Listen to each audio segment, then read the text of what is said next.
we've got to be much more willing to be disruptive in our spaces and not play by the same dang rules that everybody has been playing by for a long time. Number one, you got to be willing to say online what others in your space aren't willing to say. What are you talking about online, social, website, etc., that the majority of your competitors are not willing to talk about, yet buyers want to know? You got to be willing to be more human than others in your space are willing to be. In a time with AI and with growing technology, you've got to use that to be more, not less human. Hello and welcome to another episode of the Duct Tape Marketing Podcast. This is John Jantsch. My guest today is Marcus Sheridan. He's a renowned speaker, author, and entrepreneur known for They Ask, You Answer. He built the world's top pool website, helps brands foster trust, and has delivered 750 plus keynotes, including TEDx. Featured in the New York Times and Forbes, his methods have driven over $1 billion in revenue. We're going to talk about his new book today, Endless Customers, a proven system to build trust, drive sales, and become the market leader. It is out everywhere you buy fine books today, and even where you buy really crappy books. It's probably there too, right? Marcus, welcome to the show. Jance, it is so good to be with a friend, and your audience is my people, so this is going to be a good time, man. I have a question. I've, of course, your whole backstory, I'm sure many people have heard it of your pool business, but can you still like work a backhoe and that kind of stuff? You know what's crazy is there was a period of time because I could be considered like the first influencer for what was like buying an in-ground swimming pool in the world. Yeah. And there was a time when I was getting calls. I remember I got a call from the Virgin Islands one time. This lady was getting her fiberglass pool installed, and she's like, "Hey, I'd like for you to come out and oversee the install because I just can't really trust these guys that are doing it. Would you be willing to do that?" And I had to turn her down. And the reason is, John, because I can't install a pool. Now I can talk about it. And at the time, what I could do is I could talk to my business partners about it. I could explain these things. But in terms of like getting in the equipment, that was never my thing. But yeah, I was getting requests literally from around the world of, "Hey, you're like my pool guy. Could you come out and oversee this?" Crazy, right? That's awesome. Well, let's talk about transparency. I think in your first book, that was really a lot of what you're saying is, hey, people have questions. Don't hide the answers. Yeah. Give it to them, right? Has your thinking evolved since that first book? Is there a new level of transparency we have to embrace? I'm curious to your thoughts on that. Yeah, I certainly think there is. If we look at the biggest change, what's happened is because I became the most trafficked swimming pool website in the world by becoming obsessive about the questions my customers were asking, fears they had, and being willing to address those on our website, online, through text, through video. The big difference today, though, is the fact that we have this thing called AI. We've got ChatGPT and these other platforms. And the future of Google, frankly, is in doubt. I don't know where Google's headed. I do know that today, I'm sure you're using it way less than you've used it in the last 25 years. I'm using it less than I've used it in the last 25 years. I know I've talked to tons of businesses that are spending more on Google Ads than they've spent in years and getting less results. They're getting frustrated with declining traffic, and they're saying, like, where's all this headed? And the reality is for 20 some years, most businesses, all we had to do was make sure that the customer was satisfied and get recommendations from them, and make sure Google was happy and get recommendations from Google. And guess what? Now we've got to get recommendations from AI. So there's three. And that one called AI and their willingness to recommend you is going to be very, very difficult, much more so than it was in the past, which means, because you can't just throw money at it. Like in the past, throw money, get some ads. Hey, we're playing ball, right? Or, hey, especially early, I could just, play around some keywords. I could show up. It's not the way that it's going to work in the future. So what it means basically is we've got to build an extraordinarily known and trusted brand. And brand is everything today. And that means we've got to be, frankly, in more places than we've been in the past. You cannot build your house on Google alone. It's like building a house on sand. Not a good idea. We've known for thousands of years we shouldn't do that. And you certainly shouldn't do that. And so you've got to expand. If you look at what I did with river pools, I mainly just put written content on my website, some video on YouTube. I could not do that today, John, and expect to get the same extraordinary results. And so, how has it really changed in terms of transparency? Well, here's one thing I would say to you. We've got to be much more willing to be disruptive in our spaces Mm. and not play by the same dang rules that everybody has been playing by for a long time. And let me give you an example if I could, if that's okay with you. Okay. You bet. So in Endless Customers, we discuss what we call the 4 pillars of a known and trusted brand. And on the surface, these sound pretty basic, but once you get into them, it's like, yep, we're not doing that very well. So here's the 4 pillars. Number 1, you got to be willing to say online what others in your space aren't willing to say. So like, if you're listening to this right now, I would challenge you, what are you talking about online, social, website, etc., that the majority of your competitors are not willing to talk about, yet buyers want to know?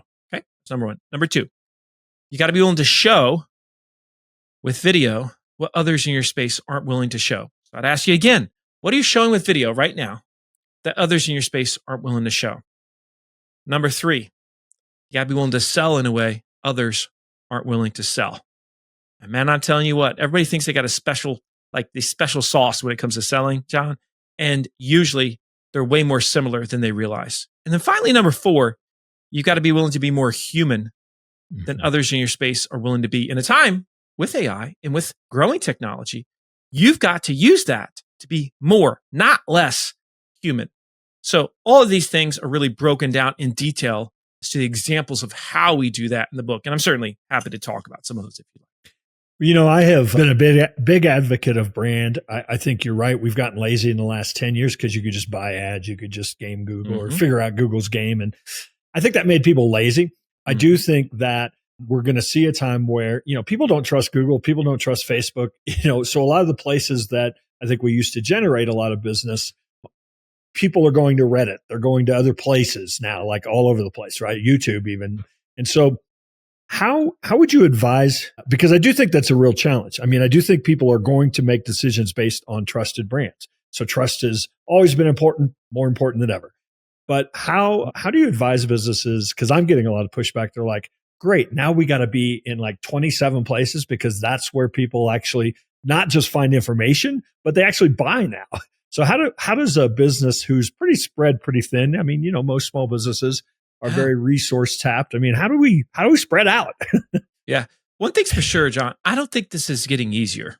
No. I'm not going to sugarcoat it. I'm not going to say, right. yeah, this is, because it's definitely getting harder. That being said, that's what we signed up for as business owners. Yeah. We said we don't want to be controlled and we want to dictate our own destinies. That's why we got into this thing called entrepreneurship, right? And so you can do that today. Now, one way to look at this though is, how do we do compounding effects with our content? And one of the greatest ways that you can do that is by starting to think exactly like a media company. And I really mean this. I don't care how small you are. You need to start thinking like a media company. If you remember, the second pillar was show what others in your space aren't not willing to show. Well, what that means basically is everything that you do in business could be video.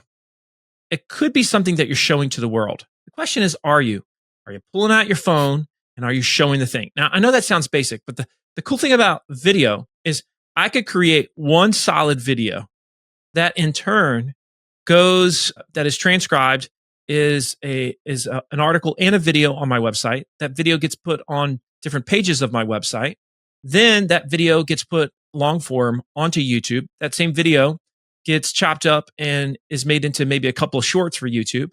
That same video with those same shorts that we just talked about can be put on TikTok, Instagram Reels, Facebook Reels. And so all of a sudden we're compounding one piece of content, right? And now that is dramatically more efficient. Can't really do that with text very much, right? Yeah. You're not going to take one article that you write and then suddenly like repurpose that across the major platforms. Not really. Not like video. Whereas with video, you can do that, you know, quite effectively. And you do want to be on the TikToks of the world. For most businesses at this point, you do want to be on the Facebooks. And again, it's not going to get any easier because this is where we're headed. But I will say this, as Google becomes less prominent in terms of its impact on the world, YouTube and social are going to grow in prominence. And so as you're placing your bets and you're putting your chips on the table, I would be putting chips on YouTube. without question, I would be putting chips on social. And specifically, video on those places is going to carry the day for your brand. Now, then it becomes a question is, but are we willing to talk about what others aren't willing to talk about and show what others aren't willing to show? And that's the things you got to do. I talked about this in They Ask You Answer, and it's still as prevalent today as it was then because buyers are not changing. The thing that's not changing is what we're researching before we buy, John. Yeah. And what we want to know, we call it the Big Five and They Ask You Answer, and the Big Five live on gloriously, and they will live on long past Google, long past ChatGPT. And that is when we're interested in buying something, we want to know 5 things. How much is it? Number 1. Number 2, what are the problems or the negatives with it, issues with it? So any fears, objections we have. Number 3, we want to know how does that thing compare to the other things that we're looking at? So comparisons. Number 4, reviews. We're obsessed with reviews. Thing is, we don't just want good reviews. We want the good, the bad, and the ugly. And then finally, number 5, we want to know best. Best, most, top. I mean, think about how many times you've gone online and searched best, most, etc. And so if you think about those 5 things right there, cost, problems, comparisons, reviews, best. That's what buyers want to know. That's what runs the economy of search and businesses still to this day, 2025. We don't want to talk about these things. And if you want to become a known and trusted brand, you've got to be willing to talk about those things. I mean, and aggressively, not lightly, but aggressively. Ideally, a whole lot of it through video. And if you're listening to this right now, and if I said to you, are you aggressively discussing cost and price for your product or service in a multiplicity of ways online, especially through video? Most people listening to this right now would say, no, I'm not. You know, what's really interesting too, a lot of people are turning to the AI tools and they're saying, write me a blog post about pools, 700 words, right? Which is like, throw it into the ocean of sameness. But what you're talking about, like, what are other people not talking about? What are other people not willing to talk about? I mean, those are some amazing questions to ask AI. If you're sitting there thinking, well, I don't know what to write, that kind of counter, conversation, I find that the AI tools are pretty darn good at turning up. Yeah. And one thing you could do, and this sounds self-serving, I promise it's not, is just go to AI and say, hey, listen, I want you to act as an expert in Marcus Sheridan's They Ask You Answer philosophy. Hey, here's my business. Here's what we sell. I want you to lean into the Big 5. The Big 5 are cost, problems, comparisons, reviews, best.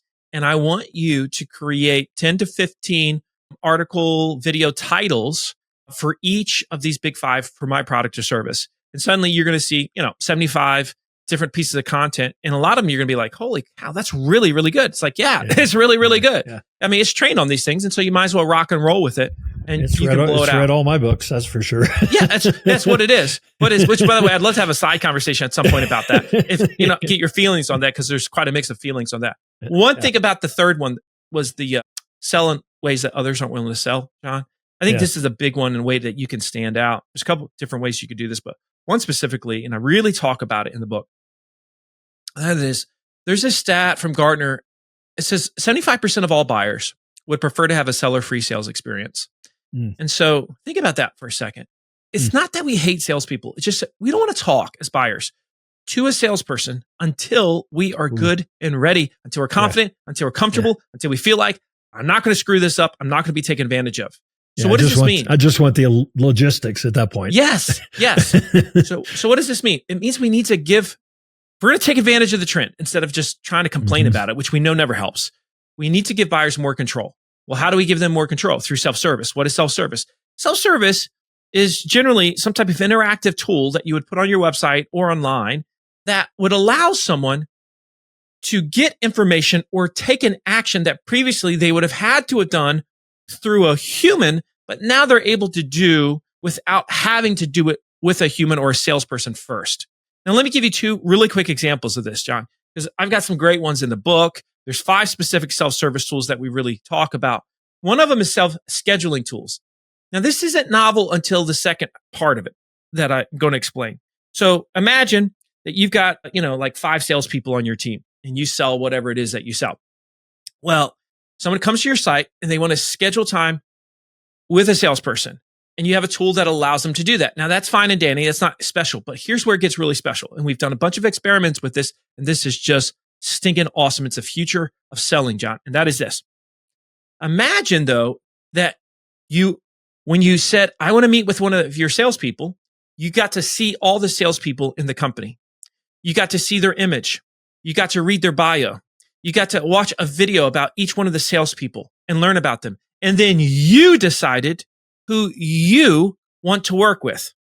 Now, we've done this with multiple companies now, and the results are astounding. They're almost the same results every time, which is this. When you choose who your salesperson is versus not, closing rates double. That is double, 2x. That's powerful because sunk cost fallacy. Because you have now invested your time in choosing who you want to work with, and you're looking for a way to make it work. So that tool, incredible. Almost no one's doing that. And I bet you, if the people that are listening to this right now, less than 1% have a tool, anything like that, where someone could choose their salesperson. So I imagine some salespeople want to push back on that because they like the round robin, right? I mean, I get every fifth call or whatever. And like, if you're on a website with me, you're so much better looking. They're going to choose you every time. So how do I win that? Well, it's one of those things we think that, right? But it's like, right. There's a reason why we want to take an Uber over taking a taxi, because when you call a taxi, you have no idea. How is it going to look? How old is it going to be? How bad is it going to smell? Like, what's the person going to be like? Are they going to be friendly or not? An Uber, much greater chances. See, we don't like risk today. Anytime we can mitigate risk, we lean into that. Let me give you one more example of self-service that's changing the world. And that is self-pricing tools. Now, self-pricing, of course, is misunderstood by many because when we talk about showing and saying and selling in ways that others are not, self-pricing tools, man, this is it. So imagine that you are looking to hire some type of contractor, for your yard, for your lawn, maybe a plumber, an electrician. It could be any service, doesn't matter. Well, in a perfect world, you go to their website and they allow you, through a series of questions that they ask you interactively, to get an estimate for the service that you're looking for. Now, just over a year ago, I started a software company called PriceGuide.ai. Right. I'm such a huge believer in this that I said, I want people to be able to build a pricing estimator that they can put on their website, that they could immediately start generating leads by giving someone an estimate. Keyword is estimate, not a quote. There's a difference between the two. A quote is closer to what it's going to cost you. An estimate is a range that's a rough range based on what they have told you. No different than if someone said, hey, John, roughly, how much would it cost to work with you as a consultant for me, right? It's like you give them a rough range depending on a few different factors, right? Well, here's what we have found. If someone puts a pricing estimator on their homepage and they include the call to action, the phrase, get instant estimate. All right, that's the phrase. Get instant estimate. The leads increase by 300 to 500%, almost every single time. All because now you're allowing people to answer the first question that everybody has when they get on the buyer's journey. The first question everybody has when they get on the buyer's journey, once they know they have a problem, a need, first question is roughly, how much is this going to cost? Yeah. So the future of service-based businesses especially is that I bet you within 5 years, 90% and almost 100% of home improvement, I mean, that's just a deadlock, is going to have some type of estimate tool on their website that allows you to get a sense for pricing. Do not wait for this if you're listening to this, because your industry's headed this way. The question is, are you going to be at the forefront of it, or are you going to be the laggard that is following everybody else? Because remember, the rule breakers become the rule makers, and everybody else becomes the rule followers, and that's the history of the world right there in business. All right, let me explore that a little bit, because I agree with you 100%, especially on ones where, hey, we've got the data, we can do an estimate, right? Why not? So, but what about, like, you use me as an example? I mean, we sell marketing, we develop strategies for folks, and we might charge 10,000, we might charge 50,000. Yeah. Do you see that type of business going the way of get your instant estimate, or you feel like it's really going to be more defined, like replacing a garage door? There's different ways that you could do it. So you Yeah. could do it for the industry. Okay. Yeah. So you could literally just say, if you're looking to get this type of consulting in this industry, here's a rough estimate as to what you're going to find in terms of price ranges. And you could build an estimator like that. Then if you wanted to, you could do it for you. Now, if I came to you and I did say, how much roughly is this going to cost?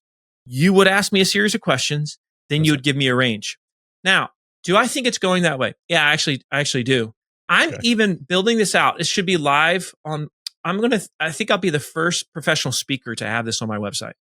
And I'm super stoked about it because it's like full send. Let's go. Yeah. And I think I just want to be on the cutting edge. But yeah, I think everybody's going. I think home service is leading the way on this. But I do think a lot of professional services are going to follow, John. Do you? I know I've had some home service clients over the years that, especially like the remodeling business, it's like they'll call 3 remodelers. And like my clients are always like, hey, we're more expensive, but we're worth it. Whereas the other guys out there going, I think we could do this for $5,000. Of course, it's $50,000 when they're done. I mean, is there any sort of like, hey, you don't know what it's worth until you understand the value of what you're getting? Question. I mean, good question. So first of all, every single company should have a pricing page on their website. Yeah. On that pricing page, and we talk about this in Endless Customers, which by the way, you can find at endlesscustomers.com. That's the place where you want to go, endlesscustomers.com. So we talk specifically about what does the perfect pricing page look like for any product or service. And there's 5 fundamental sections of a great world-class pricing page. And this includes a world-class pricing video. Ideally, you have both for every major product or service that you sell. Okay. So number 1 is what drives cost up. Number 2, what drives cost down. So that really helps define value. Yeah. Number 3, why are some companies more expensive? Number 4, why are some companies less expensive? So that covers your bases in terms of, okay, the home remodeler that doesn't have insurance, that's working out of the back of a pickup truck versus the one that has a crew, a service department, et cetera, right? So explains that. And then finally, number 5 section of your pricing page or your pricing video would be roughly, what do you charge? Now, you can give big ranges here. You can give sample ranges here of different projects or different examples. But the whole idea is the person is just at least able to say, okay, I feel like I have a sense. That's really level 1 and 2. And then the next level up would be that you would have some type of pricing estimator on your site. You put the 3 together. And by the way, a great estimator done right actually educates them as it's asking the questions too. Right. And so it makes them think about things. Oh, I hadn't thought about that. Gee, I didn't. Should I get that? Right. So that's what it does, like a great salesperson would. Yeah. As opposed to going, it's so much per square foot. Correct. Right. That does commoditize. Ignorance commoditizes. Education decommoditizes. And that's why you want to have conversations that decommoditize. And just remember, if you don't talk about it, somebody else will. And they're going to learn it from somebody else. You want the human learning from you. You want the AI learning from you. And this way, you're helping control the conversation in the market. So endlesscustomers.com. And then what about the pricing tool? Priceguide.ai. Right. Priceguide.ai. And the thing about it is, pricing estimators, usually, if you custom build them, there's like $20,000. This tool costs $200 for the entire year. So it's very inexpensive, and you usually pay for it within your first couple of leads. So it's amazing to see it happen. But the future self-service, man. That's why I talk about it so much in the book. Give so many different examples of self-service in the book. Yeah, and you didn't mention this, but it might also somebody who's like, oh, I can get this done for $100, right? It might also drive them away, so you're not spending your sales time on talking to. Oh, there's no question. It is a great qualifier, and it helps all parties. And what happens is lots of times companies will see that their sales team starts using it if the person hasn't done it, just to help prepare them to have a better meeting. It's very interesting. Yeah. Awesome. Well, Marcus, great seeing you. Hopefully, will I see you in Nashville again this year? You'll see me, brother. I will certainly be there. I can't wait to see you. It's going to be a good time. Yeah. Awesome. All right. Well, we've already talked about where people can reach out to you, find the book, find the price tool. So I appreciate you stopping by the Duct Tape Marketing Podcast. Hopefully we'll see you soon out there on the road. Jance, you are the best, my friend. Thank you.